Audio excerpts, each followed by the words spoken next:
नमस्कार, रसस्वादमध्ये आपलं स्वागत आहे. आज आपण बघणार आहोत बांगडा फ्राय एक वेगळ्या पद्धतीत. या अगोदर मी मालवणी पद्धतीत बांगडा फ्राय दाखवला आहे, त्याची लिंक तुम्हाला खाली मिळेल.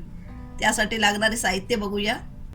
ही बांगडा मच्छी आहे, ही साफ करून स्वच्छ धुवून घेतलेली आहे. हे 15-16 लसणीच्या पाकळ्या आहे, अर्धा चमचा जिरं, अर्धा चमचा हळद, 1-1.5 इंच आलं आहे, चवीनुसार मीठ, 1.5 लिंबाचा रस आहे, कोथिंबीर आपण देठासकट घेतली आहे, काश्मीरी मिरची 3 घेतली आहे, त्यामधली बिया काढून घेतली आहे. ते हे सगळं आपल्याला मिक्सरला लावून मॅरिनेशनसाठी हे वापरायचं आहे. कोटिंगसाठी आपल्याला 2 चमचे काश्मीरी मिरची पावडर आणि 3 चमचे कॉर्नफ्लॉवर. मिक्सरच्या भांड्यामध्ये मिरची घातली आहे, लसूण, आलं, कोथिंबीर, जिरे, हळद, लिंबूचा रस हा अर्धा घालायचा आहे आणि अर्धा ठेवून द्यायचा आहे, 1 चमचा मीठ. आता ह्यामध्ये 2 चमचे पाणी घालून आपण मिक्सरला एकदम बारीक करून घेणार आहोत पेस्ट. सगळं साहित्य मिक्सरला बारीक करून घेतलं आहे. आता आपण मच्छीला मॅरिनेशन करून घेऊया. लिंबूचा रस आपण थोडा ठेवला, तो आता लावून घेऊया.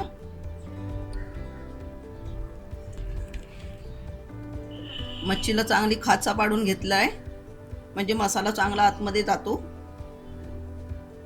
आता आपण हा मसाला चांगला लावून घेऊया.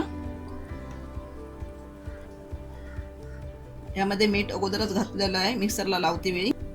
दोन्ही बाजूने चांगला मसाला असा लावून घ्यायचा आहे. मसाला आपला चांगला लावून झाला आहे. आता आपण मॅरिनेट करायला अर्धा तास ठेवून देऊया. मॅरिनेट होऊन अर्धा तास झाला आहे. आता आपण कोटिंग तयार करूया.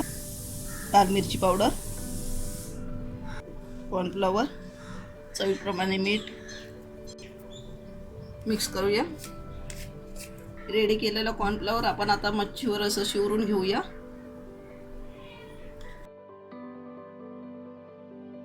परतून घेऊया आणि ह्या बाजूने पण लावून घेऊया.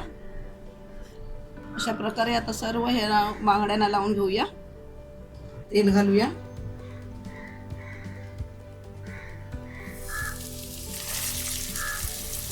मसाल्याचं मॅरिनेशन आपलं जाड असल्यामुळे कॉर्नफ्लॉवर आपण वरूनच शिवरला आहे, नाहीतर ते कोटिंग जास्त जाड होईल.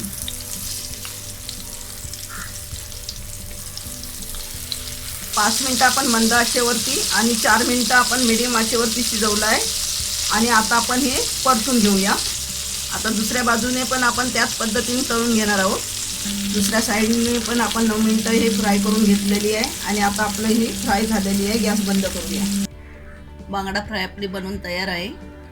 यामध्ये मी जिरं वापरलं आहे, त्यामुळे त्या जिऱ्याचा एक अलगसा फ्लेवर ह्या मच्छीला आला आहे आणि त्यामुळे ही मच्छी एकदम चविष्ट झाली आहे.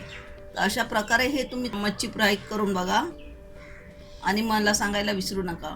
हा व्हिडिओ आवडला असेल तर लाईक करा आणि रसस्वादला सबस्क्राईब करा. धन्यवाद.